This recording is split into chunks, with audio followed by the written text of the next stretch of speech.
Le cacahuillet, c'est l'arbre d'origine amazonienne qui produit les fruits qu'on appelle les cabosses, qui contiennent entre 25 et 75 graines. Elles sont regroupées en épis et appelées fèves de cacao. Elles sont riches en amidon, en matière grasse, en alcaloïdes.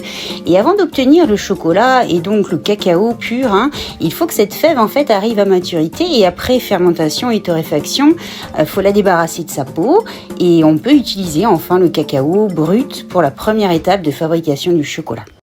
Le pourcentage de cacao contenu dans une tablette de chocolat de 100 grammes correspond en fait à la somme du poids de cacao pur et de celui du beurre de cacao, qui est la matière grasse dans la fève.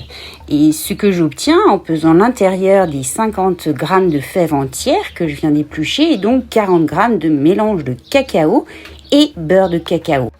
Pour un rendu plus onctueux et moins amer, pour ma tablette de 100 g de chocolat, j'ajoute 30 g de pur beurre de cacao et j'ai donc quasiment 70 g de moitié cacao et moitié beurre de cacao. Je viens compléter avec 30 g de sucre pour le rendre moins amer et ma tablette de 100 g affiche donc 70% de cacao, donc un chocolat noir déjà bien corsé.